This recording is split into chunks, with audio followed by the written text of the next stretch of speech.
Mesdames, Messieurs, merci d'être donc présents pour cette conférence consacrée effectivement à l'architecture en pans de bois de la région Centre-Val de Loire. Alors cette thématique est travaillée par plusieurs spécialistes depuis de nombreuses années. En effet, depuis le début des années 2000, l'architecture en pans de bois en région Centre a connu un regain d'intérêt, surtout initié par les travaux de Clément Alix dans la ville d'Orléans. Et ensuite, nous avons pris le relais pour étudier d'autres villes de la région Centre. Nous avons organisé des colloques, des journées d'études, et donc depuis quelques années, nous travaillons avec Clément Alix sur cette thématique. Et bien sûr, je l'associe à cette présentation, puisque ce que je vais vous montrer est principalement issu de nos travaux. L'actuelle région Centre-Val de Loire, que vous avez ici, regroupe les anciennes provinces du Berry, de l'Orléanais et de la Touraine, lesquelles présentent des disparités.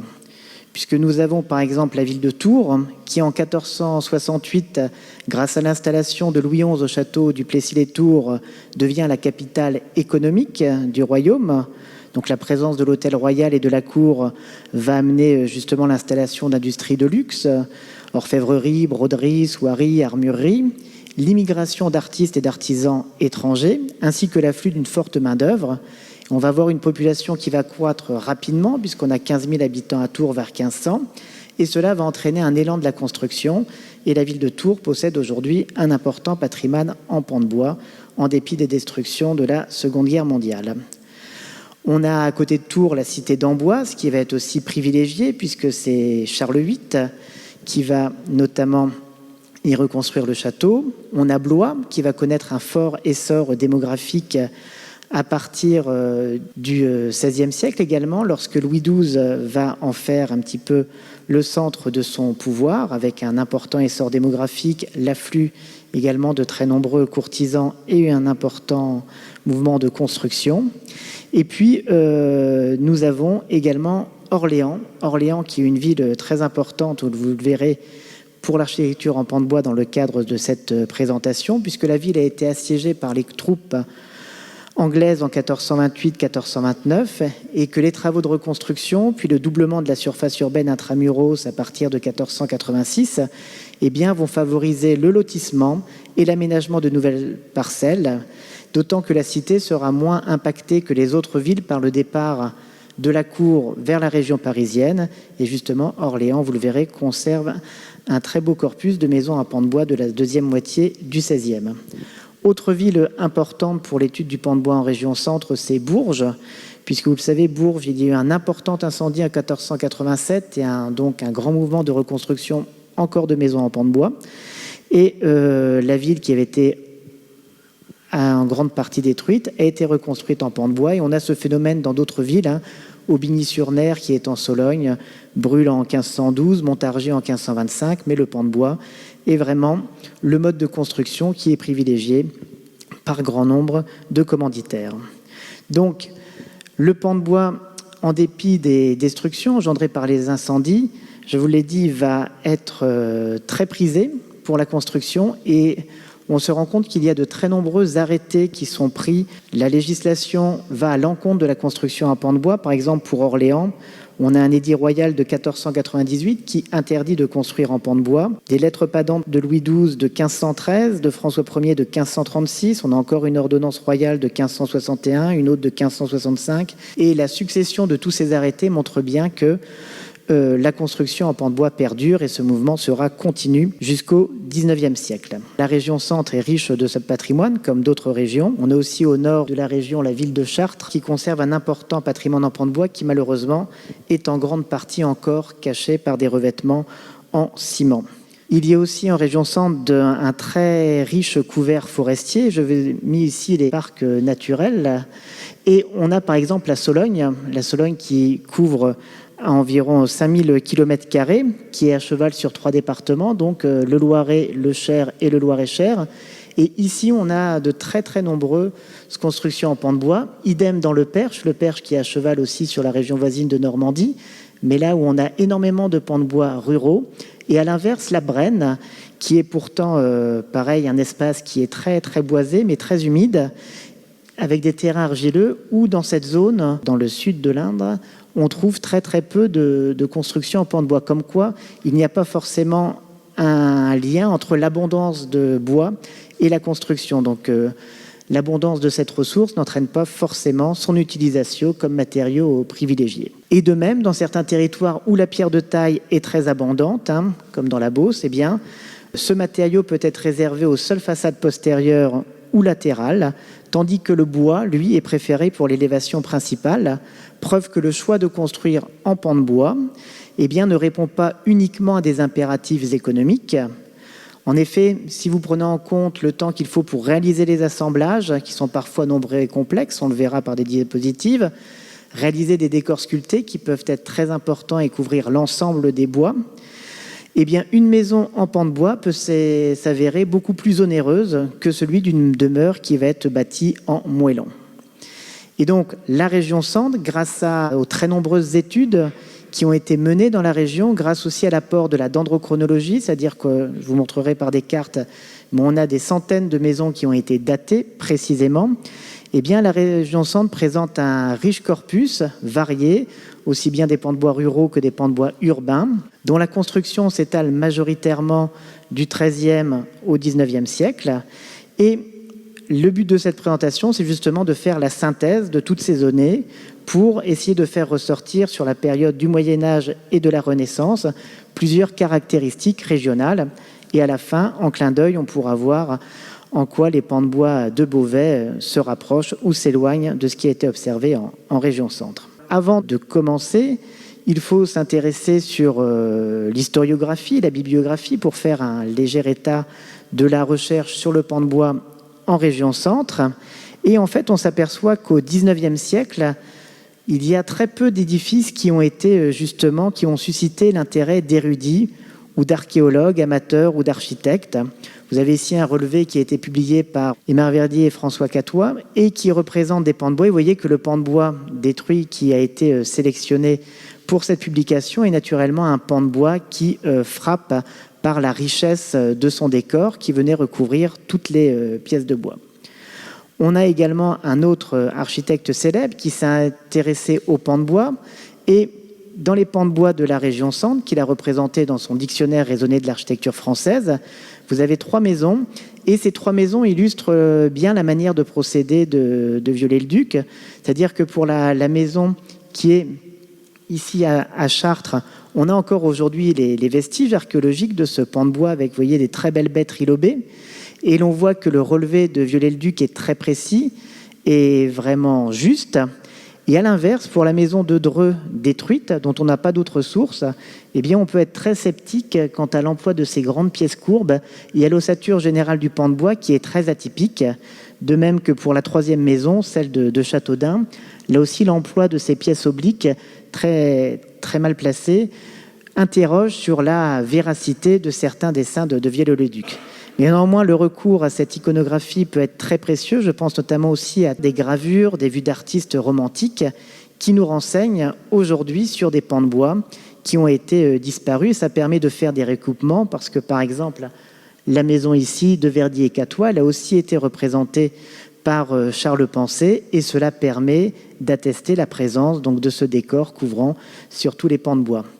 Et même si les vues, vous voyez, sont pittoresques, ça permet de faire ressortir quelques caractéristiques générales que l'on observe encore aujourd'hui dans les rues de Bourges, à savoir par exemple ici la prédominance des pignons sur rue, dont certains déjà à l'époque avaient été supprimés et remplacés par des croupes. Lorsque l'on arrive au XXe siècle, eh bien on va avoir des relevés d'architectes et notamment beaucoup de relevés pendant la guerre qui vont être réalisés par des ingénieurs et qui vont s'avérer beaucoup plus précis et justes dans le détail. Vous avez par exemple ici une vue de la place Plumereau à Tours où donc les touristes s'émerveillent sur les pans de bois conservés. Sauf que ces pans de bois ont été fortement restaurés. C'était les restaurations des lois Malraux dans les années 60. Donc tous les ourdis que l'on a ici ont été refaits avec parfois des motifs fantaisistes. Il y a même dans les allèges les dates des restaurations qui sont gravées. Là, il y a, bon, vous ne le voyez pas, mais il y a marqué 1962 par exemple. Donc tous ces ourdis, en fait, on n'a aucune preuve de la véracité, sauf pour celui qui est dans la maison de l'Angle, puisque justement, il avait été précisément relevé avec toutes les variétés de motifs dans les années 40 par Albert Laprade. Donc le recours à ces dessins d'architectes est vraiment une source essentielle lorsque l'on travaille sur des pans de bois qui ont été restaurés sans avoir de suivi archéologique. Et puis on a un autre type de relevé qui là est très précis, c'est toutes les campagnes qui ont été menées par le Centre de recherche des monuments historiques, puisque ce centre de recherche va s'attacher à publier des relevés du pan de bois très précis qui vont justement s'attacher à montrer tous les détails que l'on ne peut parfois pas percevoir, puisque ce sont des détails qui sont parfois à l'intérieur de cloisons, mais toutes les notions d'assemblage et qui vont nous permettre ensuite de mieux comprendre toute la spécificité technique et de voir la haute technicité de ces constructions en pan de bois. Enfin, au-delà de ces études, donc vous voyez très précises, il y a tout un courant d'études archéologiques du bâti qui est mené, et celles auxquelles je participe prennent place dans la ville d'Orléans, dont vous avez ici le plan. Donc vous avez Orléans, la ville antique, avec la crue de Louis XI, et puis ensuite les agrandissements jusqu'à la grande enceinte du XVIe. Et vous voyez ici où les études archéologiques se concentrent, puisque à Orléans, la municipalité a mis en place depuis 20 ans un programme de ravalement obligatoire des façades, c'est-à-dire que rue après rue, les propriétaires sont obligés de ravaler les façades, et sous les enduits en ciment sont apparus des pans de bois. Et ce qui a été assez unique pour une politique municipale, c'est que la ville d'Orléans a voulu que ces découvertes archéologiques soient suivies par une équipe d'archéologues. On voit ici des collègues qui sont à l'action pour que ces façades soient étudiées en vue de leur restauration, pour que l'on soit capable, grâce aux relevés que l'on fait sur le terrain, de pouvoir proposer des états évolutifs de la maison afin que l'architecte des bâtiments de France, les propriétaires choisissent un état qui soit conforme aux usages de la maison, mais qui permette aussi de redonner une typicité à la façade sans pour autant essayer de recréer la ville du XVe siècle, puisque certains pans de bois sont réenduits comme ils étaient au XIXe, alors que d'autres sont au contraire restaurés dans leur état XVIe. Pour bien comprendre la façade, on fait un relevé archéologique du bâti. Relevé archéologique du bâti qui est un relevé manuel, puisque la façade est échafaudée, on a accès à l'ensemble de la façade, et donc on peut relever manuellement chacun des bois, et c'est ce relevé manuel et cette proximité avec la maçonnerie qui va nous permettre d'arriver à ce document final où tous les bois et tous les ourdis sont phasés. Les couleurs observées sur les bois peuvent être indiquées. Bien sûr, toutes les pièces ont leur section qui est indiquée, puisque ça va permettre de pouvoir, en couplant avec la dendrochronologie, faire en sorte d'avoir une évolution de la typologie des pans de bois. Et vous avez ici, vous voyez, le dessin brut tel qu'il est réalisé sur papier millimétré, et ensuite sa remise au propre sur ordinateur. Et c'est justement avec toutes ces observations qui ont pu être faites au cours du relevé, comme la présence de mortaises aujourd'hui orphelines, qui nous permettent de restituer la devanture telle qu'elle a été au fil des siècles. Donc dans son état originel de la fin du XVe siècle, très ajouré, avec ensuite, vous voyez, la pose d'un pigment coloré sur les bois, dont on retrouve les traces justement sur les ourdis du brick, qui permettent d'attester que l'on a la coloration du ourdi. Et puis ensuite, sur les bois, des traces qui sont retrouvées, qui permettent justement de montrer que l'on a peint ces pans de bois à l'aide de pigments naturels, d'ocre. Puis ensuite, on a essayé de cacher à l'inverse ces pans de bois en les recouvrant de peinture blanche, de manière à ce qu'on ne les distingue plus. Et enfin, l'état final, c'est on les recouvre d'un latis, de plâtre, puis de ciment, puisqu'au XIXe siècle, la législation est ferme, plus de pans de bois apparents dans les villes d'Orléans. Et cela permet, vous voyez, de changer la physionomie de la ville, puisque de la maison enduite, vous avez à côté la maison restaurée. Vous voyez aussi les conséquences que cela a pour le propriétaire, qui passe d'une fenêtre à une façade qui est complètement ajourée. Voilà. Et ce sont donc ces études que l'on multiplie avec à chaque fois, vous voyez, toujours le même procédé d'avoir la fiche signalétique qui permet ensuite de pouvoir proposer une restitution. Et là, vous voyez qu'on n'a pas recherché à restaurer la maison telle qu'elle était à l'origine, hein, dans l'état 1 qui est en haut, mais plutôt dans l'état 18e, de manière à ne pas recréer la ville telle qu'elle est. Mais moi, mon travail d'archéologue, ce n'est pas de choisir quel état sera restauré, mais de pouvoir indiquer quels sont les indices archéologiques qui permettent de restituer de manière certaine la maison à différents stades de son évolution. Et si l'on arrive aussi bien à connaître le pan de bois en région centre, c'est aussi grâce à la dendrochronologie. Donc vous savez, c'est la manière dont on a la possibilité maintenant de dater les bois, à condition d'avoir des bois qui possèdent encore leur aubier, voire leur cambium, c'est-à-dire les derniers cernes de croissance qui vont permettre de dater l'année d'abattage de l'arbre. Et on a donc tout un protocole qui est fait pour permettre donc d'avoir des datations sûres, c'est-à-dire qu'on multiplie les prélèvements et on fait intervenir les dendrochronologues après avoir mené l'étude archéologique du bâti pour avoir compris la structure et leur faire prendre des prélèvements dans différentes phases bien identifiées. Alors vous voyez que là encore, la ville d'Orléans à elle seule possède un nombre très important de dendros, là, une soixantaine que sur les maisons à pan de bois. Si l'on prend d'autres logis en pierre, on dépasse largement ce chiffre.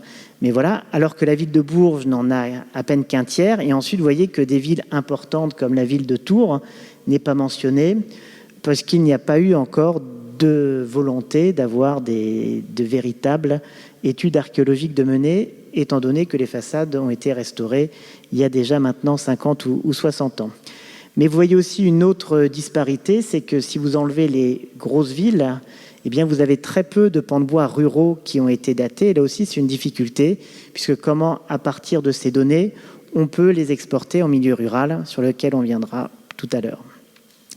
La dendrochronologie, donc, c'est simple, à l'aide d'une perceuse et d'une tarière, eh bien, on prélève des échantillons dans des bois qui présentent des flashs, donc des parties courbes qui ont pu préserver une partie de leur écorce, et cela permet de recouper les données pour arriver à des datations qui sont précises. Et cela a permis de dater des logis, vous voyez, de manière plus ou moins précise, entre 1478 et 1483 pour les phases d'abattage. Pour des édifices ruraux comme celui-ci, qui aujourd'hui n'existe plus, puisque vous avez des photos anciennes qui datent de la campagne de l'inventaire des années 80 et 90. Et quand j'y suis retourné il y a quelques années, il n'y a plus qu'un tas de ronces, tout a disparu. Donc heureusement, là, on a une information qui a été enregistrée de manière complète, puisqu'on a au moins un relevé photographique et une datation. Pour le pan de bois rural, vous avez des édifices, vous voyez, assez imposants, qui sont précisément datés des années 1482-83, des pans de bois plus anciens du milieu du 15e, par exemple ici à Issoudun, dans l'Indre, ou alors à Orléans, donc du milieu du 15e, puisque la grosse majorité du corpus quand même concerne la deuxième moitié du 15e, le 16e siècle. Et on arrive néanmoins à avoir des pans de bois anciens. Celui qui avait été représenté là par Viollet-le-Duc, il est daté par sa charpente des années 1316-1318. On a à Orléans un très ancien pan de bois qui était un pan de bois en corbellement, donc de la fin du XIVe siècle. Et à l'heure actuelle, le plus ancien pan de bois daté en France est à Orléans. Il date de 1257. Alors vous voyez ici la structure avant que le propriétaire ne fasse des travaux, qui ont en grande partie détruit le pan de bois. Mais heureusement, on avait pu le relever et l'étudier, le faire dater. Donc vous avez ici un pan de bois de 1257. Alors dans des pays comme en Allemagne, des pans de bois du XIIIe, ils en ont beaucoup. En France, on en a assez peu de datés. Vous avez par exemple le logis abbatial de Saint-Amand. Donc vous voyez une datation qui est moins précise, mais qui est en tout cas du troisième quart du XIIIe siècle. Et jusqu'à la datation du pan de bois d'Orléans, ceux qui passaient pour les plus anciens, c'était les maisons à pan de bois de Cahors, qui avaient été étudiées depuis déjà quelques années, qui étaient un petit peu précurseurs. Donc c'est ces pans de bois qui dataient de l'extrême fin du XIIIe siècle. Malheureusement, il n'y a pas de pans de bois à Beauvais qui sont encore datés, mais ça permet de pouvoir établir une typologie que l'on retrouve comme pour l'étude des charpentes, par exemple l'usage demi-bois que l'on a dans les pans de bois de Cahors, qui avait donc alerté Maurice Céleste sur le caractère très ancien de ces assemblages, qui avait été donc confirmé par la datation. Ces maisons à pans de bois donc sont construites par des bois qui ne proviennent pas forcément de forêts très locales. On a par exemple à Orléans des mentions de bois qui viennent depuis le Forez, donc vous voyez qui circulent par les rivières. Et l'on en a des preuves, parce que là, si vous voyez parfois sur les sculptures, on voit des charpentiers qui sont des bûcherons en train de couper un arbre. On a aussi des témoignages archéologiques qui permettent d'attester le transport des pièces de bois. Vous avez ce que l'on appelle des perforations obliques, et vous comprenez mieux en voyant le dessin, c'est donc un trou oblique qui est fait dans la pièce de bois pour tout simplement permettre le passage d'une corde et d'assembler toutes ces pièces de bois en train pour les faire descendre une rivière et ainsi de les récupérer plus en aval. Donc ces techniques de transport des bois attestent à Orléans que le bois pouvait provenir de forêts assez éloignées. Ensuite, lorsque l'on étudie le pan de bois, on doit se poser la question de la structure. Et il y a deux grands principes constructifs concurrentiels qui ont été définis de longue date par des historiens de l'architecture, à savoir le principe de la maison cage. La maison cage qui consiste à dire que l'ensemble des 4 parois sont élevées en pan de bois, ou alors, dans d'autres, le principe de la façade écran, où, à l'inverse, vous avez des murs maçonnés entre lesquels va s'intégrer un pan de bois. Donc ça, ce sont des techniques constructives. À Tours, vous avez énormément de maisons cages. À Orléans, vous avez énormément de maisons qui sont des façades écran. Dans la façade écran, un élément important, c'est la mixité des matériaux. Et le grand intérêt d'avoir des façades écran comme Orléans, c'est de disposer de murs pare-feu, puisque vous voyez que les sablières s'assemblent dans les murs latéraux, qui sont les murs pignons, et que ainsi, ça permet déjà de mettre les conduits de cheminée dans des éléments maçonnés et de créer une séparation entre chacune des maisons. Ces principes sont bien établis, et à Orléans, donc on s'intéresse aussi aux matériaux, et c'est souvent du calcaire de Beauce qui vient à l'intérieur donc des maisons pour justement constituer les murs écrans. Et on voit souvent que le mur mitoyen peut avoir des encoches antérieures d'une maison qui a été détruite, et donc les murs écrans, souvent, comme les caves, on le verra, peuvent être bien antérieurs à la structure en pan de bois qu'ils encadrent. Dans les textes, on a aussi beaucoup de sources qui informent justement de la manière dont les pans de bois, la charpenterie sera faite de la même longueur et de la même hauteur que l'espace qui est entre les murailles, preuve que ces murs pignons sont vraiment très, très présents. La pierre est également présente dans le sous-sol, puisqu'on a également la possibilité d'accéder aux caves lorsque l'on étudie les maisons bien souvent, et que ces caves peuvent être très anciennes, comme vous le avez ici, des caves du XIIIe ou de la fin du XIIe siècle, qui surmontent des pans de bois qui, eux, vous le voyez, sont postérieurs, puisque vous avez deux pans de bois du XVe siècle qui sont au-dessus de très jolies caves voûtées d'ogives qui appartiennent au siècle précédent. Alors cette mixité des matériaux peut également s'observer en façade, puisque souvent on va construire sur un mur bahut. C'est le cas à Moulins-sur-Céphon, où tout le rez-de-chaussée est composé d'une maçonnerie de moellons, et les poteaux porteurs au premier étage, de même que l'ossature secondaire, reposent sur ce mur bahut. Vous avez d'autres exemples ici où l'on a volontairement privilégié, comme à Aubigny-sur-Ner, une reconstruction en pan de bois, en se servant, vous le voyez ici, d'une ancienne demeure 13e sur laquelle on est venu greffer au 16e un pan de bois.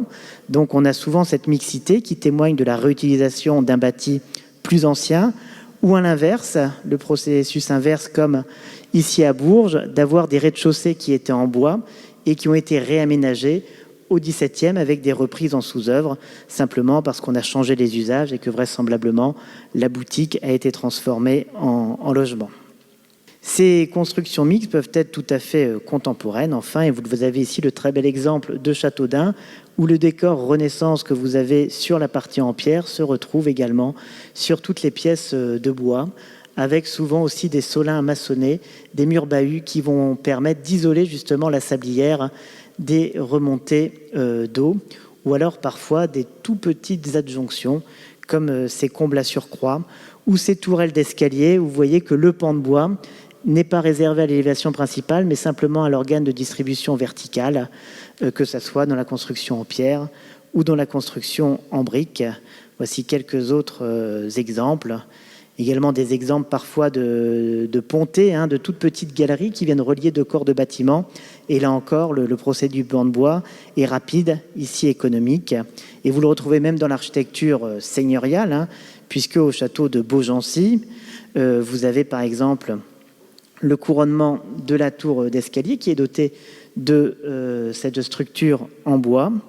Et de même, les chambres hautes de la tourelle d'escalier du château de Gien, et elle est bien contemporaine puisque datée par dendrochronologie des mêmes années de reconstruction du château. Et bien, vous voyez qu'elle est habillée en briques à l'extérieur, mais qu'à l'intérieur, vous avez bien cette structure bois qui est présente. Et ce n'est pas simplement l'apanage des édifices civils, puisque bien entendu, l'architecture religieuse recourt également à l'architecture en pan de bois. C'est le premier élément important. Et on a un autre principe qui est la question de la forme de la maison, à savoir est-ce qu'elle est pignon ou rive sur rue, c'est-à-dire est-ce qu'elle elle présente un haut comble, est-ce qu'il y a l'utilisation de bois court ou de bois long en façade. Alors il y avait un très ancien débat qui visait à penser que si les bois étaient courts, la maison était plus ancienne que si l'on utilisait des bois longs. Alors là encore, le recours à la dendrochronologie a permis de montrer que, par exemple, pour la maison de Courmamin, où l'on a l'utilisation de bois courts, on est bien au XVIe siècle, et qu'à l'inverse, des exemples du XIVe siècle utilisent également des bois courts. Cela se retrouve de manière la plus flagrante sur le pan de bois donc, de 1257, où l'on a déjà l'utilisation de bois courts, mais pas seulement, puisque vous avez ici la restitution de l'ensemble des bois, que ces bois longs se retrouvent certes au XVIe, comme vous l'avez ici sur le relevé, la gravure ici qui est présente, le dessin à Orléans, mais également en milieu rural, où là encore, vous avez un bois long qui a été daté de 1567.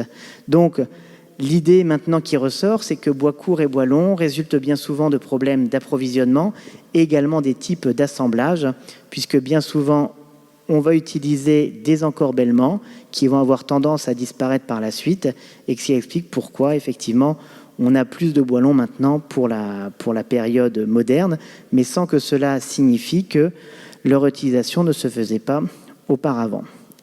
L'autre question, je vous l'ai dit, c'est d'avoir des maisons pignon sur rue ou rive sur rue.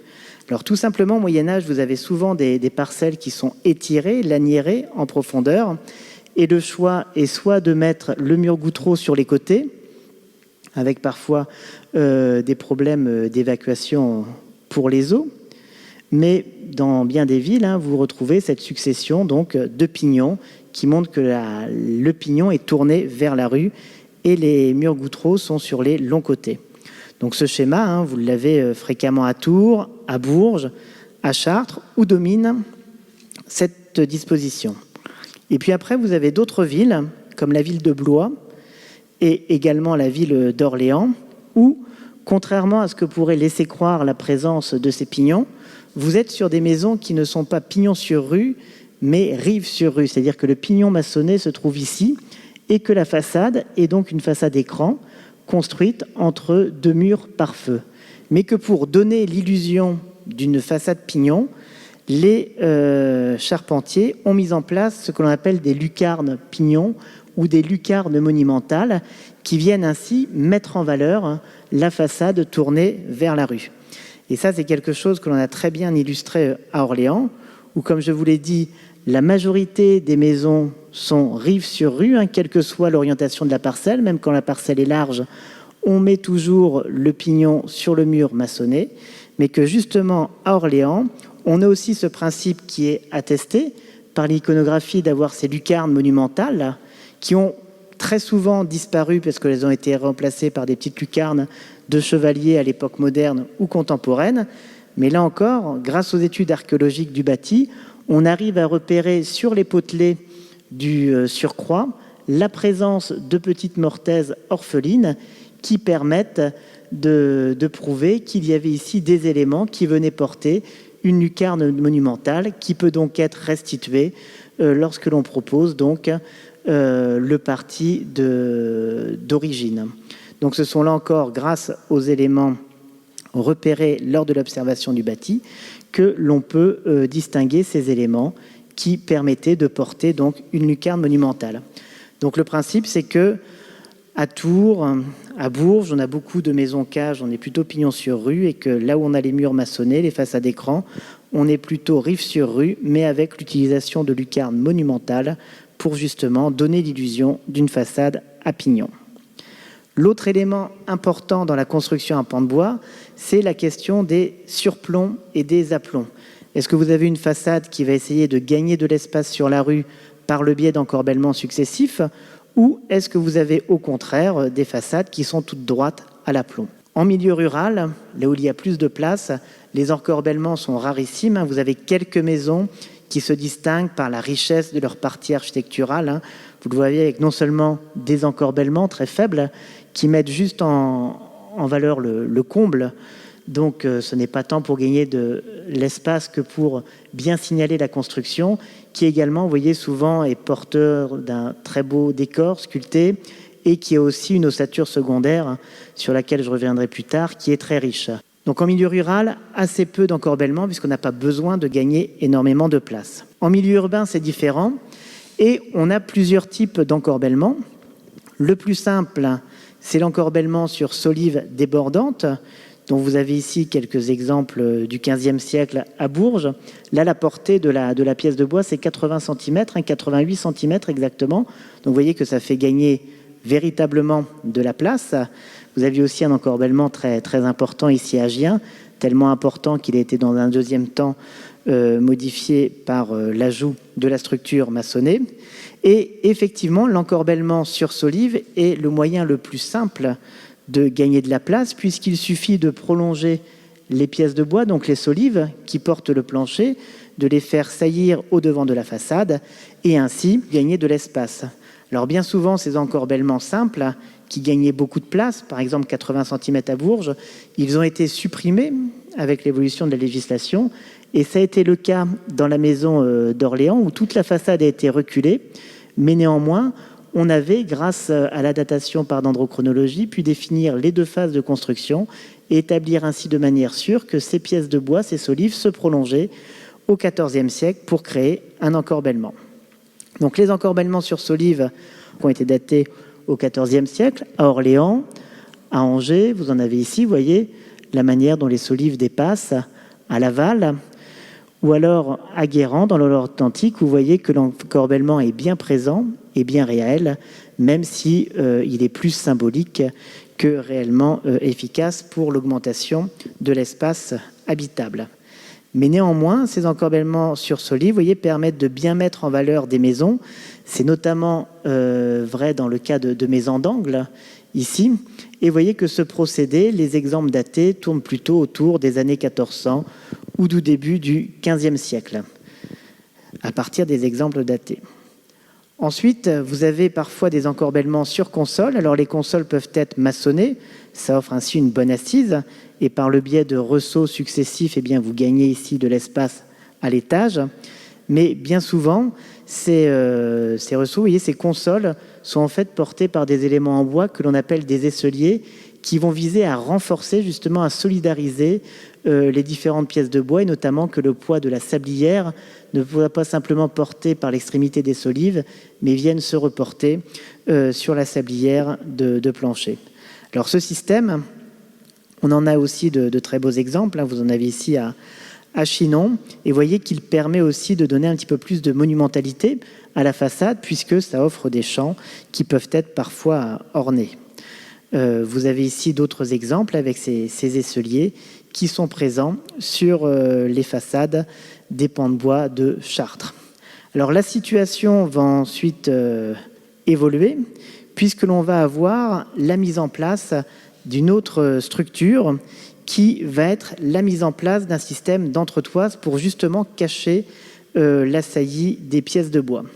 C'est-à-dire que vous l'avez ici, vous retrouvez toujours le principe d'avoir deux sablières entre lesquelles viennent s'insérer les solives, mais on va justement les cacher.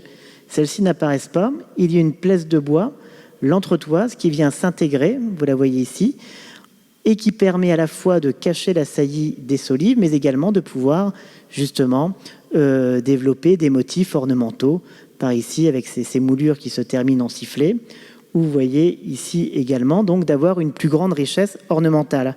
Et ça, à partir du milieu du XVe siècle, l'insertion d'une entretoise plaquée au devant des solives, entre les sablières, va se développer réellement. Il y a des statistiques qui ont été faites justement dans la ville d'Angers et qui permettent de montrer que les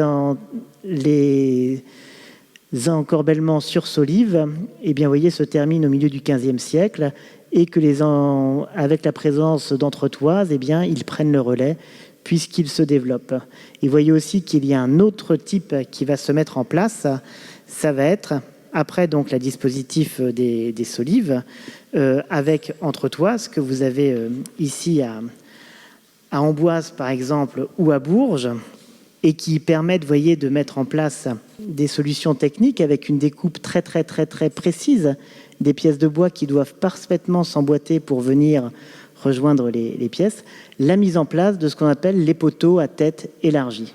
Donc le poteau à tête élargie va lui permettre de bien porter la charge, puisque la section de la pièce de bois, vous voyez, est très importante, puisque c'est une seule pièce de bois qui a été démaigrie. Et ce poteau va permettre aussi d'offrir des champs pour la sculpture. Vous avez ici un poisson, par exemple, qui signalait certainement la fonction première du rez-de-chaussée de cette boutique à Chartres. Et vous avez donc ces poteaux à tête élargie qui vont vraiment prendre le relais à partir de la fin du XVe siècle et au XVIe siècle. Alors des fois, vous avez des assemblages tridirectionnels qui permettent, dans le cas de maisons d'angle, de vraiment porter la saillie de la sablière de Chambray. Donc ce dispositif de poteau à tête élargie va entraîner la mise en place d'une taille particulière que l'on appelle en marche d'escalier pour permettre un parfait emboîtement des bois, puisque vous imaginez bien que les pressions sont très importantes et c'est pour ça qu'aujourd'hui vous avez souvent des cerclages qui sont venus renforcer les assemblages. Et grâce aux relevés techniques qui ont été faits par le Centre de recherche des monuments historiques, vous voyez bien comment, en éclaté, toutes ces pièces de bois viennent parfaitement s'imbriquer dans la tête du poteau élargi, dans des assemblages qui partent dans deux directions opposées et qui viennent ainsi solidariser toute l'ossature qui est portée en partie haute.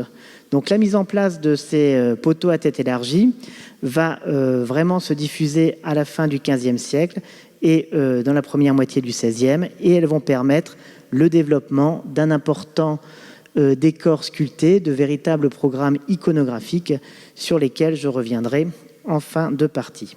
L'autre élément du pan de bois, c'est l'ossature. L'ossature, elle se distingue entre des pièces donc horizontales, les sablières, et les poteaux. Donc soit des poteaux qui montent de fond, soit des poteaux d'étage, et qui servent aussi de poteaux de fenêtre, les pieds droits de fenêtre. Mais vous avez tout le remplissage, toutes les pièces de bois qui vont devoir soutenir le ourdi pour clore la construction. Alors là aussi, il y a une évolution typologique qui témoigne que les pans de bois les plus simples en grille ne sont pas forcément les plus anciens. L'ossature en pan de bois à grille se rencontre fréquemment, mais va vraiment perdurer. C'est vraiment le dispositif le plus simple, puisqu'il suffit généralement de mettre des pièces obliques, ici que l'on appelle des éperons, qui sont reliés par des tournices.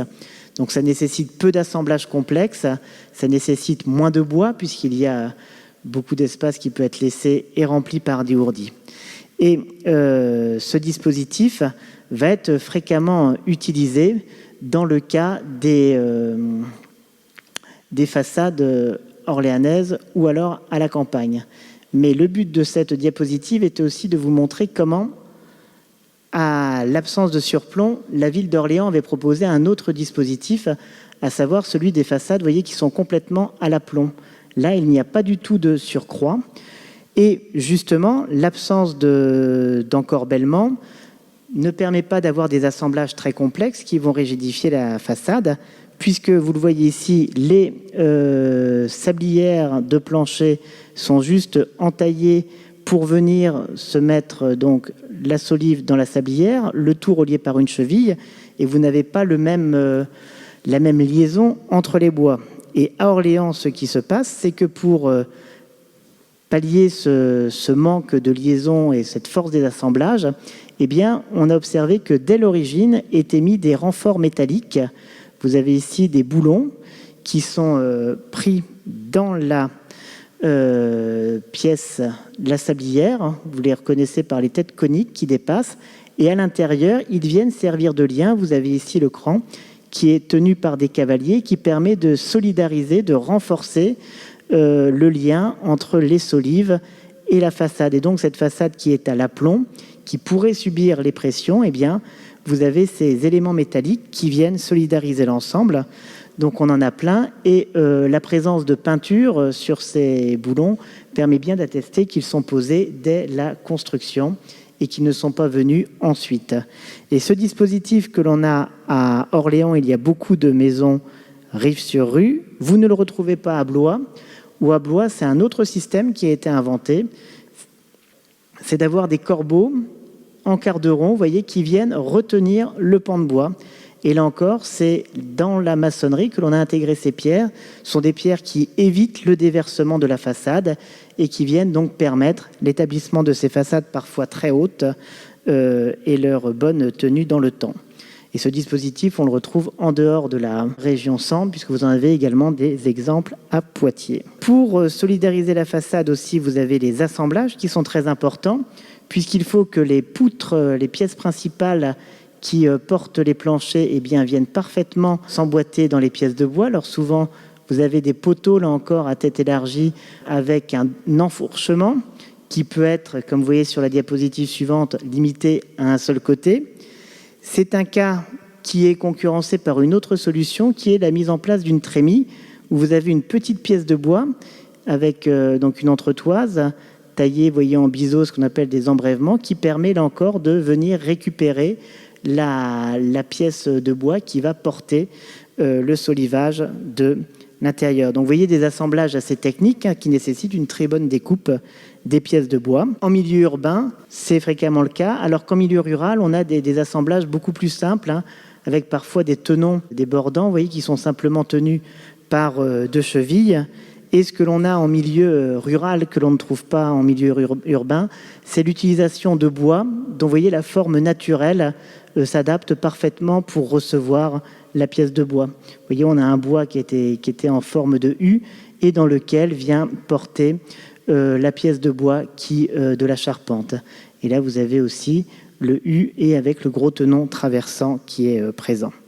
Alors, ces assemblages très simples contrastent avec des assemblages beaucoup plus techniques que l'on a dans certaines villes, comme à Blois, où vous avez souvent des petits embrèvements, vous voyez, c'est taillé de manière biaise, pour là encore bien renforcer la cohésion du pan de bois.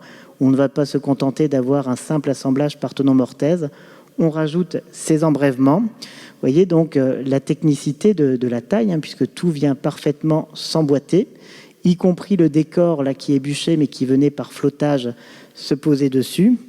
Et vous en avez donc de très beaux exemples. Et vous voyez que, justement, lorsque ça a été supprimé, il reste le négatif de la pièce de bois qui venait ici s'encastrer. Donc là encore, une très haute technicité dans la réalisation de ces pans de bois, dont ces quelques détails vous montrent. Là, ici, il y avait un culot sculpté, vous voyez, qui venait se coller contre le pan de bois, ici. Donc là, maintenant, j'arrive à l'ossature secondaire sur laquelle j'avais anticipé, en vous expliquant donc que la grille est le dispositif le plus simple pour remplir le pan de bois, et que les exemples qui sont datés, eh bien, datent aussi bien du 15e que du début du 16e, que du 17e, que du 18e, et que l'on a tendance, par contre, à beaucoup le retrouver en milieu rural, puisque c'est forcément le pan de bois le moins coûteux, puisqu'il est celui qui nécessite les assemblages les moins complexes. Alors on a beaucoup d'exemples, là ce sont des exemples soloniaux. Vous voyez donc ces pièces de bois, là Bon, là, ici, c'est une décharge avec les tournices qui viennent remplir le pan de bois. Donc, quelque chose d'assez simple qui peut parfois, en Berry, notamment, être renforcé par un système d'entretoise qui vient proposer un contreventement un peu plus important pour les grands pans de bois, que ce soit de manière sur les parois latérales ou en pignon. Donc ça, c'est un caractéristique que l'on a repéré simplement en Berry. Le pan de bois est surtout connu pour la croix de Saint-André, qui est vraiment un motif qui va se développer et que l'on retrouve très fréquemment en ville. Et vous voyez ici la diversité de ces croix de Saint-André sur laquelle je reviendrai. Avec l'écartement, vous voyez que ça ne donne pas le même effet si les pans de bois, si les panneaux sont très étroits ou si au contraire ils sont beaucoup plus larges. Donc là encore, un nombre de bois plus important ici qu'ici et donc un coût plus cher. En milieu rural, on en a quelques-uns, mais qui sont assez peu fréquents. Et surtout, grâce à ces études systématiques du pan de bois orléanais, on a pu mesurer la largeur moyenne des panneaux de croix de Saint-André à Orléans et de constater que plus l'on avance des années 1400 jusqu'à la fin du XVIe siècle, plus la largeur des panneaux va en se réduisant. Donc là aussi, c'est un élément de datation très important que cette image illustre bien. Vous voyez la différence entre un pan de bois à croix de Saint-André de la première moitié du XVe siècle et un pan de bois qui est édifié à la fin du XVIe siècle. On a vraiment une densité de bois qui n'est pas du tout la même et un coût qui est différent. Et d'ailleurs, il y a une telle concentration de bois qu'on en arrive presque à ne plus être capable d'avoir une bonne lisibilité du motif. Alors, ces grandes croix de Saint-André, on les retrouve en Berry avec toujours une particularité, c'est la présence d'entretoises également. Vous voyez ces grandes croix qui sont renforcées par des entretoises. Et là encore, c'est un trait caractéristique. Les grandes croix sont des croix anciennes, vous voyez, milieu 15e, mais simplement en Berry, la présence d'une entretoise a été signalée. Je vous en montre quelques exemples à Bourges ou dans les environs, à Menetou-sur-Cher. Et vous voyez que là encore, ça nécessite des assemblages supplémentaires pour que les entretoises viennent se lier avec la croix. Et ça, c'est quelque chose que l'on retrouve également en milieu urbain. Et ce qui va être souvent associé avec le développement des poteaux à tête élargie, c'est l'ossature à losange. Alors là, c'est l'ossature la plus technique, puisque vous voyez que ça multiplie le nombre d'assemblages, puisqu'il n'y a pas de pièces horizontales. Donc le panotage à losange est vraiment le panotage le plus coûteux à réaliser, et il est souvent réservé aux façades principales sur la rue et associé donc à un important décor sculpté. Je vous en montre quelques exemples. Il est souvent associé à des maisons de la fin du XVe siècle ou du XVIe siècle, puisque de toute manière, il se développe principalement avec le poteau à tête élargie. Et vous avez ici un exemple qui est Orléans, qui est très ancien, plutôt de la fin du XVIe siècle, puisqu'il y avait un décor bûcher de petits pilastres qui témoignaient donc du développement de la Renaissance, et celui-ci date des années 1621. Et vous voyez que là encore, il est associé à un très riche décor. Et il y avait aussi le rôle de la peinture. Donc on a de très, très nombreux exemples orléanais, berrichons, tourangeaux, de l'utilisation du losange. Et lorsque l'on monte plus vers le nord de la région centre, que l'on se rapproche en Eure-et-Loire de la Normandie, on trouve le motif des chevrons, qui est inexistant dans les trois quarts sud de la région, mais présent dans le nord, qui est là aussi à motif décoratif, même si l'usage de croix ou l'usage de chevrons permettait un petit peu de raidir l'ensemble de la construction et de jouer le rôle de contreventement. Vous voyez, là c'est un exemple à Châteaudun, ici ce sont des exemples à Brou, à Chartres, donc dans le nord du département. Et dans ces régions, en plus de l'usage du chevron, on retrouve quelque chose qui est aussi présent à Beauvais, c'est l'utilisation aussi des guettes, donc de ces réseaux de guettes qui viennent, vous voyez, ajouter une ornementation supplémentaire, parce que là encore, on a une multiplication des pièces de bois et un jeu décoratif très important en fonction de l'inclinaison de ces pièces de bois. Et l'autre élément important, c'est de voir qu'au sein d'une même maison en pan de bois, vous pouvez avoir le recours à plusieurs types d'ossatures secondaires, que ça soit ici du losange ou de la guette, de la croix de Saint-André, encore de la guette. Donc on a vraiment ici de la grille. Donc dans plein d'édifices, vous retrouvez le recours à plusieurs types d'ossatures secondaires, y compris dans l'architecture seigneuriale, manoriale, puisque là, à l'extrémité du manoir de l'Après, vous avez la présence des ordis en losange, et également, vous voyez, en milieu rural, avec ici le jeu des losanges ou alors des croix de Saint-André. Donc vraiment une grande mixité dans l'usage de ces ossatures secondaires. Si l'on s'intéresse maintenant au remplissage de cette ossature secondaire, on arrive sur les notions de ourdi, avec bien souvent la difficulté de savoir si on est sur le ourdi d'origine ou si on est sur un ourdi restauré. Alors quand il s'agit de briques, à l'œil, c'est assez facile à identifier.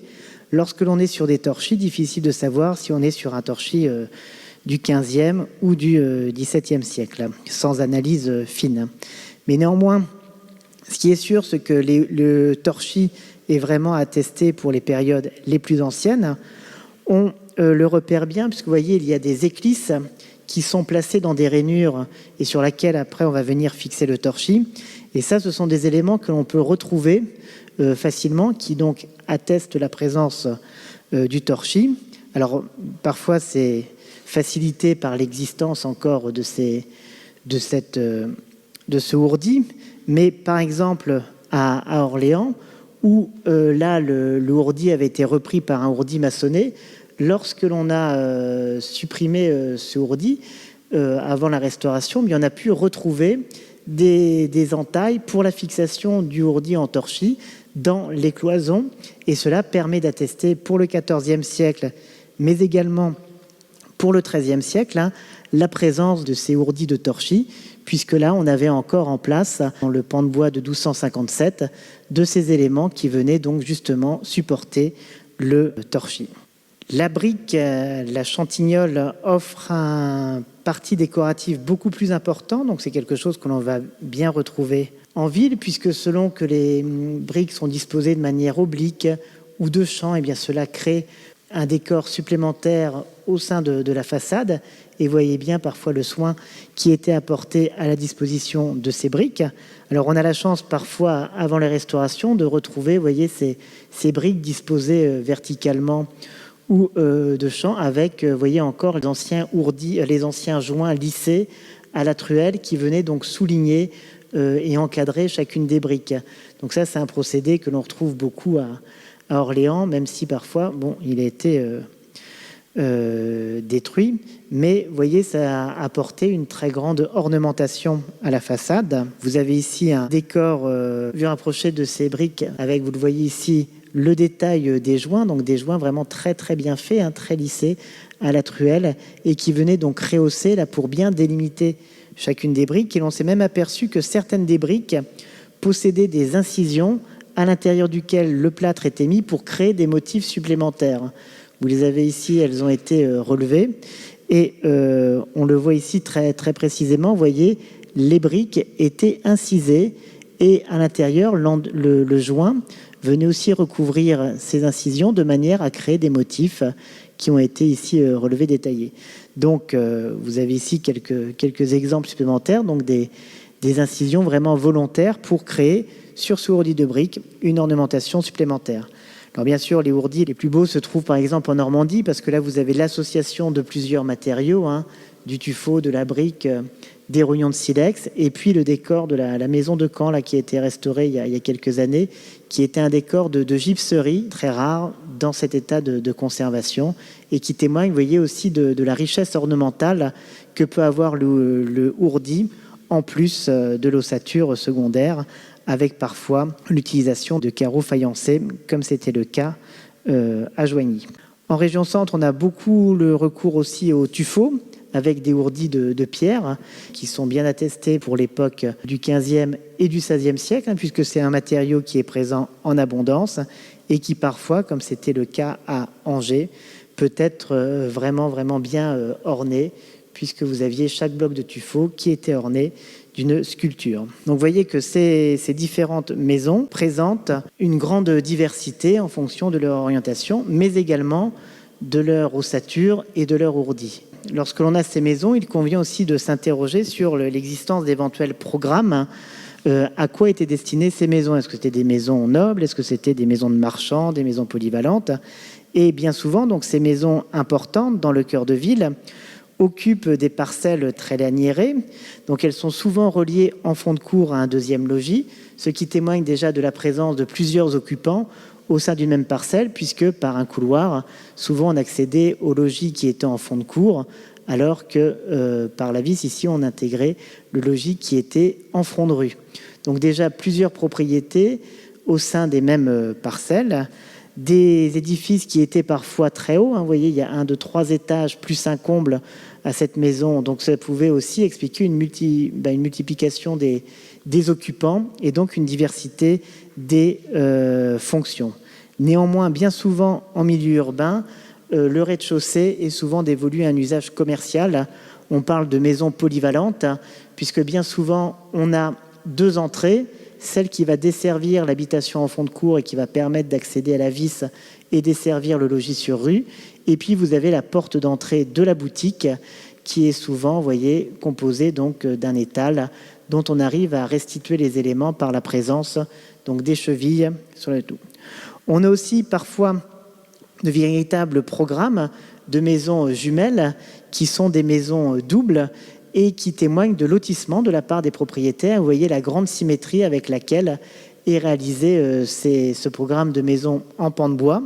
Et cette répétition de maisons identiques, vous le retrouvez par exemple ici à Tours avec un lotissement continu le long de la rue de la Madeleine, où vous aviez autant d'unités d'habitation que vous aviez de lucarnes. Donc parfois des véritables programmes de lotissement qui témoignent de la volonté d'un propriétaire de construire sur l'ensemble d'une parcelle et ensuite de louer chacune des unités d'habitation construites. Un autre programme qui peut être mis en valeur dans les maisons en pan de bois, c'est l'existence d'auberges. D'auberges qui sont des édifices souvent situés en cœur de village et qui se distinguent par l'utilisation d'une grande porte charretière, donc qui ne témoigne là pas de l'usage d'une boutique, mais bien de la volonté d'avoir un accès à la cour. Ces maisons comportent souvent à l'arrière des galeries avec une vis, donc des galeries qui permettaient de pouvoir desservir plusieurs espaces à l'étage, et souvent dans la cour, des remises, des espaces annexes. Là, vous retrouvez aussi la présence de la galerie qui permettent d'identifier donc parfois l'existence donc d'auberges en pan de bois.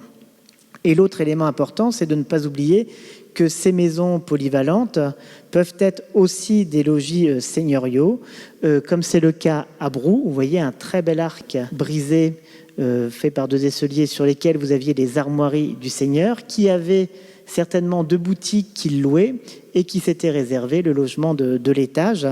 Et ce pan de bois n'est pas simplement un apanage des bourgeois, puisque vous aviez le logis de Jacques Boucher, qui était donc échanson du roi, qui avait construit en pan de bois son logis orléanais, et de très nombreuses bâtisses témoignent d'un programme seigneurial. Vous avez ici l'exemple à Brou, rue de Châteaudun, et ces édifices, l'utilisation du pan de bois se retrouve aussi dans les constructions seigneuriales pour l'utilisation de bâtiments annexes ou pour des bâtiments à usage, comme c'est le cas ici d'une tuilerie donc industrielle. Vous avez bien sûr les granges qui peuvent être des édifices en pan de bois, donc ça c'est des éléments qui ont disparu mais qui sont connus par les photographies. Et vous voyez que le pan de bois donc n'est pas forcément quelque chose que l'on ne rencontre pas en milieu seigneurial, puisque si parfois ce sont les communs, d'autres fois ce sont les pigeonniers qui sont construits en pan de bois, mais pas seulement. Vous avez par exemple des manoirs où l'on retrouve le pan de bois pour la tourelle d'escalier, mais également pour l'élévation principale du corps de logis. Donc, pareil, ne pas avoir cette vision où le pan de bois ne serait pas utilisé dans l'architecture seigneuriale. Et vous avez ici un bel exemple à Alrem, et vous en avez surtout de très très nombreux dans la Normandie, où là, de très nombreux logis seigneuriaux sont complètement construits en pan de bois. On peut, pour terminer, sur les généralités, regarder le détail de l'ornementation, puisque si aujourd'hui de très nombreux pans de bois ne présentent plus aucun décor en façade, c'est que lorsque l'on a décidé de les cacher au XIXe siècle, pour faire tenir le grillage sur lequel on mettait l'ourdi, il fallait bûcher l'ensemble des décors. Donc heureusement, par endroits, le décor a pu survivre en façade arrière, comme c'est le cas à Orléans ici, et l'on sait que le décor gothique va surtout se composer de pinacles, d'accolades, de gables, et qui vont orner toutes les pièces, aussi bien les pièces verticales pour les pinacles, et puis des accolades sur les pièces horizontales. Et vous voyez que cette esthétique gothique va perdurer bien au-delà des années 1500, puisque lorsque les pans de bois sont datés, on est à une époque où, dans l'architecture en pierre, le décor Renaissance est largement développé. Alors, on va avoir une évolution dans le dessin des pinacles, qui vont être un petit peu moins gothiques, avec moins de crochets, mais néanmoins, cet attachement à l'esthétique gothique et au pinacle va demeurer très fréquente jusqu'à la moitié du XVIe siècle. Alors, quelques autres exemples, conservés ou détruits. Et progressivement, donc, on va avoir des insertions de motifs Renaissance qui vont être discrets, puisque les bases de pinacle gothique, vous voyez là c'est par exemple un exemple de pinacle bûché, eh bien, vont être remplacées aux bases buticulaires, vont succéder des bases feuillagées, avec des éléments qui rappellent plus la Renaissance. Vous avez aussi la présence d'engoulants qui sont très, très favorisés pour les pièces horizontales aux extrémités. Vous voyez qui viennent avaler donc les modénatures, ici ce très beau fleuron qui vient sur le potelet qui est au-dessus du linteau de l'ouverture. Donc un décor vraiment, vraiment très fin qui peut parfois se développer à l'extrême. Vous avez ici l'escalier de la Reine Berthe à Chartres. Vous voyez que toutes les pièces de bois, qu'elles soient horizontales ou verticales, ou même courbes, portent un décor, donc ce qui permet là aussi de rehausser le pan de bois. Et quand vous voyez des édifices de la sorte, vous comprenez donc le coût que cela représentait de payer un sculpteur pour réaliser l'ensemble du décor sur toutes ces pièces de bois. Vous voyez que l'on a vraiment, y compris sur les poteaux ici qui sont sculptés d'une demi-colonne, puisque vous avez ce qu'on appelle des bâtons écotés, c'est-à-dire des petits picots qui sont présents. Donc un décor très très très très riche, couvrant, qui se retrouve partout. Et progressivement, on va noter l'insertion de motifs Renaissance, alors parfois très discrets, comme ces rangs d'oves et de dards que l'on a pour recevoir les modénatures des sablières, et puis parfois plus riches, comme ici à Tours, où l'on a à la fois des éléments qui rappellent la profusion gothique, mais vous le voyez avec des chapiteaux qui s'approchent donc des décors Renaissance, avec la présence de pilastres ornés de disques qui rappellent ce que l'on fait dans l'architecture en pierre, et puis bien sûr des motifs qu'il est parfois très facile d'insérer, comme tous ces petits médaillons dont des modèles circulent et qui permettent de donner très facilement une touche italianisante à la façade, de même que le recours à des imbrications végétales sur l'ensemble des colonnes. Donc ce décor n'est pas l'apanage des villes, puisqu'on le retrouve également en milieu rural, même si vous voyez, lorsque vous avez un bel appui orné de motifs végétaux gothiques, vous voyez des feuilles de chêne avec des glands, et un décor couvrant, il peut être en milieu rural réduit à sa plus simple expression. Ici, il a été bûché, mais vous aviez des pinacles et vous aviez donc des motifs qui venaient orner l'appui de la fenêtre que vous aviez ici. Et cela témoigne donc de la pénétration, y compris en milieu rural, de ce décor qui joue un rôle très important pour rehausser le pan de bois. Et plus on avance dans les décennies, plus au XVIe siècle, on va retrouver un décor qui rappelle celui que l'on a dans les châteaux de la première Renaissance. Ici, on est sur des façades arrière de la ville de Blois.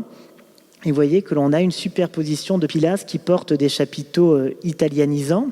Donc, vous voyez, on garde le même style de construction pour la galerie. Donc, toujours des poteaux, des pieds droits, des éperons avec des tournices. Mais sur les pièces que l'on juge principales, eh bien, on va mettre ce décor et toujours cet élan vertical que l'on trouvait déjà dans les constructions gothiques. Vous voyez, même la tourelle d'escalier porte ce décor de chapiteaux.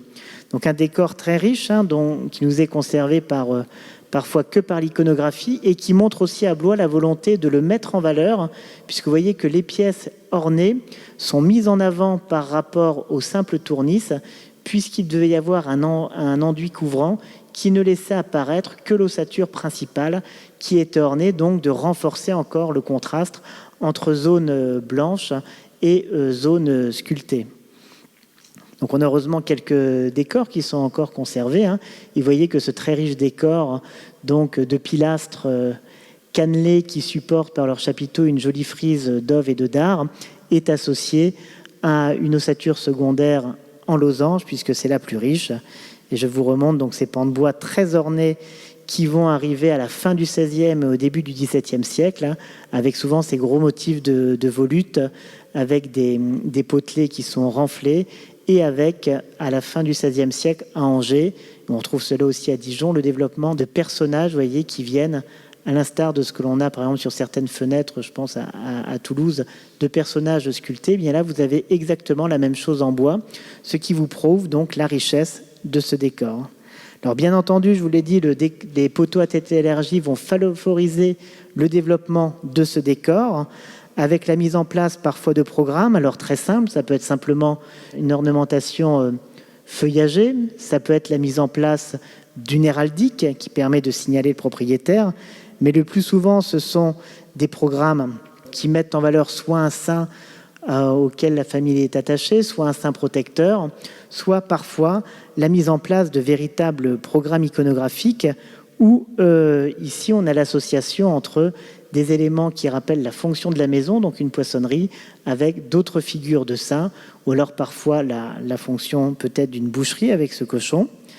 Ici, à Bourges, vous avez la maison des trois flûtes, donc vous voyez qui renvoie certainement aussi, qui est en lien avec la fonction du rez-de-chaussée de la maison. Là, vous avez aussi trois beaux poteaux qui sont ornés, parce que comme les poteaux ont une très très forte section, cela permet de les amincir, et parfois, vous le voyez ici, de les surmonter de petites échauguettes qui devaient porter un autre décor. Ces riches pans de bois, vous voyez, portaient de véritables scènes figurées, puisque là, on avait la lapidation de Saint-Étienne, donc vous voyez déjà un programme iconographique assez complet, et qui trouve son paroxysme dans certaines réalisations, comme la maison de la Reine Blanche, où vous avez à la fois la représentation de scènes religieuses liées à la naissance du Christ, et au-dessus, vous avez l'Annonciation et la présentation à Anne, et au-dessus, vous aviez des scènes paysannes de danseurs, et le but était de montrer la différence entre l'excitation donc des paysans et le stoïcisme des propriétaires, qui est aussi représenté au niveau des scènes saintes. La maison des acrobates, pareil, où vous avez beaucoup d'acrobates, et là aussi la gesticulation des personnages renvoie au terme de la face. Comme on a une place devant, il y avait Florence Journeau qui avait travaillé sur cette maison et qui émettait l'hypothèse que le décor pouvait être en lien avec une activité de théâtre qui pouvait se pratiquer au-devant d'elle. Mais néanmoins, vous voyez là encore la très grande qualité de ces sculptures où les personnes se contorsionnent. Et là encore, à Tours, cette maison avec justement une très belle Vierge à l'enfant, avec ce qui était assez rare, la mise en avant de la figure de Joseph. Et ça, c'est la mise en avant de Joseph. On la trouve à partir du XVe siècle. Et donc, ça montre un petit peu la richesse iconographique et toutes les possibilités qui sont offertes aux sculpteurs en raison de l'importance des sections de ces bois. Et vous voyez que les bois latéraux, même de plus faible section, portent des personnages auxquels répondre. Et ce décor, bien sûr, n'est pas simplement réservé au milieu urbain, puisque de très belles maisons rurales en possèdent avec des riches programmes iconographiques. Dernier point sur les pans de bois que l'on a pu étudier de près, c'est que voici ce que l'on peut observer en détail. Et vous voyez qu'il y a des traces de différentes couleurs, de l'ocre rouge, de l'ocre jaune. Et ce sont donc ces éléments qui, à l'aide d'un Pantone, permettent de proposer déjà la stratigraphie. On voit bien que le jaune recouvre le rouge. Et dans les parties qui ont été conservées des intempéries, on arrive à retrouver ces éléments.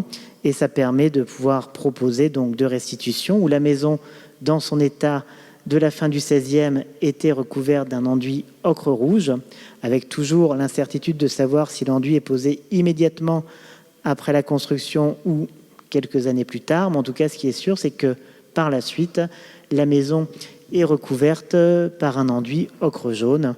Et ce petit tableau résume l'évolution des couleurs avec du rouge au jaune, quelques tons intermédiaires avant d'aller vers des teintes beaucoup plus minérales qui visent à effacer un petit peu le pan de bois et à donner l'illusion d'une façade en pierre. Alors, je vous avais dit que je terminerai à Beauvais, mais vous comprenez que parler de Beauvais, c'est plus difficile puisqu'on n'a pas l'apport des études archéologiques, de la dendrochronologie, et que ce corpus qui était très riche, qui est encore assez présent, mériterait également de pouvoir, par le biais de restauration, d'avoir un accompagnement qui permettrait d'en dégager certaines spécificités. Parce que le pan de bois Beauvais, c'est d'abord un immense gâchis, puisque la ville a profondément souffert des bombardements de 40. Il y avait des inventaires qui avaient été faits où, justement, la plupart des maisons en pan de bois connues avant-guerre avaient été détruites, et l'iconographie ancienne montre la richesse de ce patrimoine, avec l'importance, vous voyez ici sur la place principale de ces maisons pignon-sur-rue, mais également la présence, attestée par l'iconographie, de maisons rive-sur-rue, dont encore beaucoup sont conservées. Donc en allant dans Beauvais, on retrouve beaucoup de ce type d'habitation avec la présence d'un encorbellement et souvent une ossature secondaire à grille. Et même dans les vues anciennes, on voit bien l'importance de la grille. Alors il y a un petit peu de losange ici qui est représenté, mais néanmoins avec un panotage très régulier de la paroi. Parmi les encorbellements présents, on retrouve beaucoup d'entretoises, mais parmi les plus anciens sont certainement les pans de bois avec encorbellement sur solive avec esselier, comme celui que vous avez aussi juste derrière dans la maison du XVe siècle, derrière la cathédrale. Donc certainement cette ossature assez simple avec un encorbellement sur solive, l'usage d'une simple sablière sur laquelle reposent les poteaux, une ossature en grille, là peut-être les exemples les plus anciens du pan de bois de Beauvais, même si là encore, seules des études archéologiques et l'apport de dendrochronologie permettraient de le confirmer. On trouve également à Beauvais beaucoup de renforts d'esseliers pour porter les départs, les excroissances des solives, avec toujours ce système d'entretoises, et les entretoises qui sont souvent disposées pour cacher les solives qui se trouvent derrière. Donc ça, c'est un motif qu'on a très fréquemment. Et le problème aussi que l'on a à Beauvais, c'est que souvent, seuls les poteaux extérieurs de la cage et les sablières sont conservés, puisque là, tout le remplissage témoigne d'une reprise au rez-de-chaussée comme à l'étage à la fin de l'époque moderne. Mais néanmoins, on a ici les pièces de bois qui témoignent de l'existence à l'origine d'un encorbellement et d'une façade dotée d'un étage et d'un surcroît. Ces dispositifs sont vraiment très fréquents, et sur certaines maisons, on a la présence de ces très belles sculptures que l'on avait, vous voyez, des motifs de tresse qui viennent ici bien mettre en valeur les décors. Énormément présence de grilles, y compris dans les façades attestées par l'iconographie, vous voyez, qui sont très ornées. Ici, l'utilisation donc de poteaux à tétélurgie fortement ornés, la présence donc de tous ces encorbellements va avec l'existence, la plupart du temps, d'un remplissage d'une paroi à grille avec éperon ou décharge et présence de tournis. Alors, ces maisons qui présentaient bien souvent des encorbellements n'avaient pas donc d'usage très restreint donc de losanges. Et alors, il y a cet exemple, donc il y a une vue plus ancienne, je vous montrerai après, qui présente, vous voyez, le grand soin apporté à la construction. Là, on est dans la deuxième moitié du XVIe siècle, je pense, au moins. Et vous voyez ces petits motifs de trilobes. Donc, on est à la fois sur du motif de losange, mais là encore, on a poussé dans le soin du détail avec la création de ces quadrilobes qui viennent mettre en valeur ce pan de bois. Et sinon, on a fréquemment un décor aussi de pseudo-croix de Saint-André, vous voyez, qui sont un mix entre la présence de guettes, la présence de réseaux que l'on trouve de très nombreuses fois dans les faubourgs. Alors pour le décor, l'iconographie atteste la richesse de ces programmes iconographiques pour toutes ces maisons où les têtes de poteaux étaient sculptées, soit il y avait des dais dans lesquels prenaient place des statues, soit il y avait donc des programmes figurés. On a aussi quelques vestiges, avec soit des posés, mais vous voyez là aussi la qualité du traitement, ou alors bûchés, mais toujours très bien visibles, les personnages qui venaient décorer les aisseliers. Et il y a aussi des décors cachés. Alors là, on est rue Jean Racine, vous pourrez aller vérifier. Dans cette maison, on a bien sur l'ossature principale la présence d'un décor. Alors bon, là, avec le contraste, je ne sais pas si vous voyez, mais j'ai des vues de détail où vous aviez des décors de pinacle, puisque vous avez une surépaisseur du bois qui est bien présente avec, vous voyez, des petits retours qui permettent de distinguer ici la base. Et sur cette photo, vous n'aurez plus de doute, puisque l'on voit ici très bien la manière dont il y avait la base du pinacle, qui a été très très bien bûchée. À un moment, on l'a cassé. Et là, vous avez au contraire la tête du pinacle. Donc en observant attentivement certains pans de bois, qui aujourd'hui apparaissent de simples pans de bois à grille, et bien on s'aperçoit que les pièces principales, les pièces verticales, donc les pieds droits, étaient ornés. Et puis pour d'autres, le décor est beaucoup plus visible, que ce soit ces moulures en sifflet, ces médaillons avec ce type de profil que l'on retrouve absolument dans toutes les régions, preuve que des modèles circulaient. Et puis après, donc cet exemple dont je vous avais montré la partie qui avait été reprise, mais voyez la richesse ornementale de l'ensemble de la construction qui témoigne là aussi de la diffusion de l'ornementation seconde Renaissance, avec toutes ces figures sculptées qui venaient mettre en valeur le pan de bois. Et enfin, en me promenant aujourd'hui donc dans les faubourgs, j'ai découvert aussi le faubourg Saint-Jacques, où il y a de très nombreux pans de bois, qui sont donc des pans de bois plus tardifs, je pense, plutôt du XVIe siècle ou un peu après, qui se caractérisent par l'utilisation, donc, on le voit mieux ici, mais souvent de bois longs, avec des poteaux de fond, qui sont souvent sur des murs maçonnés, et avec l'usage systématique de la scie. Et quand vous regardez de près, toutes les pièces de bois qui sont de moyenne section ont été sciées. On voit très bien les traces de scie, et souvent, vous voyez ce qu'on appelle le triangle d'appontage ou le triangle de rencontre. C'est quand les scies de long, les deux scieurs se rencontraient, ils cassaient le petit morceau de bois qui restait, et ça fait un petit triangle qui permet d'attester l'usage de la scie. Et surtout, on retrouve en façade arrière ici l'usage de chevrons et l'usage de guettes. Et ces constructions donc très, très caractéristiques avec tous ces bois longs, ces sablières uniques, ces jeux d'entretoises qui servent d'appui aux fenêtres, témoignent d'une standardisation du pan de bois. On n'a plus d'encorbellement, et donc témoignent donc de la diffusion de ces grandes constructions, vraisemblablement, je pense, au XVIIe siècle et par la suite. Donc le constat, c'est que Beauvais, en dépit des destructions, possède encore de trop nombreuses maisons en pan de bois. Il y a aussi, comme à Orléans, comme à Tours, comme ailleurs, beaucoup d'édifices qui ont encore leur pan de bois caché par le ourdi qui a été apposé au XIXe siècle, et que justement, le jour où ces pans de bois seront mis au jour, eh bien, il faudrait pouvoir faire quelques observations, puisque après, une fois que c'est découvert, ça peut s'altérer très vite. On peut ne plus avoir de traces de pigments. Et puis, tous les pans de bois qui sont aujourd'hui apparents, bien souvent, il y a des produits à but prophylactique qui sont posés sur les bois. Et vous voyez qu'ils n'ont plus du tout leur teinte naturelle, et que sous cette couche, c'est quasiment impossible de pouvoir retrouver l'existence d'une pigmentation d'origine. Mais grâce à des études peut-être à venir, eh bien, il y a des champs de recherche encore à explorer, et le pan de bois est une piste pleine d'avenir, puisque en plus, avec la dendrochronologie, on peut quand même affiner grandement les datations. Voilà, je vous remercie de votre attention. Il y en a moins parce que ça n'a pas été observé. Je pense qu'il y en avait partout de la couleur. Parce qu'après, vous avez si vous allez à Troyes, par exemple, vous allez voir des pans de bois rose, bleu ciel, jaune, mais c'est le côté folklorique qui a été recherché. Il n'y a aucune véracité historique derrière. C'est-à-dire les pans de bois sont mis en couleur parce que ça fait joli. Il y a le même problème à Tours, où en dépit d'études archéologiques, ils ont mis des pans de bois en gris. Donc vous avez une couleur qui n'a aucune véracité, juste parce que l'architecte des bâtiments de France à Tours a décidé qu'il voulait que ça soit gris.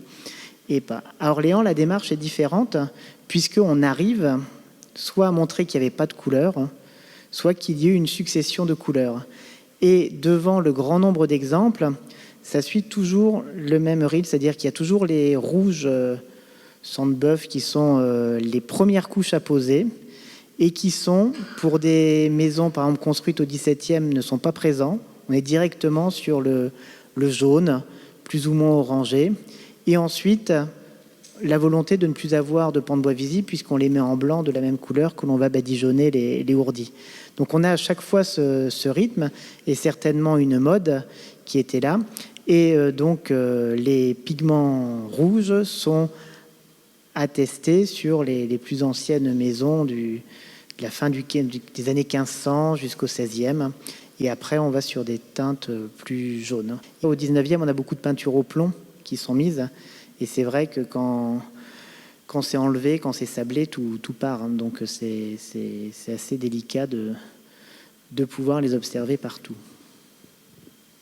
Le ravalement des façades est obligatoire tous les 10 ans. En fait, c'est marqué, donc chaque maire pourrait imposer d'instaurer. Alors, à Orléans, la seule chose, c'est qu'ils ont décidé d'accompagner, comme ils ont imposé les ravalements, parce que si vous avez connu Orléans à la fin des années 90, c'était gris, c'était triste, c'était lugubre. Et justement, ils ont pris le parti de réhabiliter, de rénover le centre-ville en faisant de la rénovation de qualité, c'est-à-dire en faisant à la fois un suivi archéologique et justement en essayant de privilégier les vrais matériaux, donc de faire des vraies restaurations, de bannir le PVC, ces choses-là. Et donc, ça a un coût très, très important, hein, puisque les propriétaires sont aidés jusqu'à 70%. Si jamais on leur impose, par exemple, de remettre des meneaux dans une fenêtre qui n'existait pas, ça, ce sont des subventions qui sont très, très lourdes. Donc, en région centre, il n'y a aucune autre ville qui a pris ce parti. Et dans les autres villes de région centre, moi j'habite à Tours et je n'ai jamais réussi à convaincre les élus de quelque couleur politique qu'ils soient pour essayer de faire la même chose qu'à Orléans. C'est-à-dire les seules maisons que j'ai pu étudier à Tours, c'est parce que j'ai pris contact avec l'ABF et que sur mon temps libre, je suis monté sur l'échafaudage. Mais il n'y a pas à Tours, il n'y a pas de service archéologique municipal déjà. Et donc, il n'y a pas d'intérêt qui est porté au pan de bois.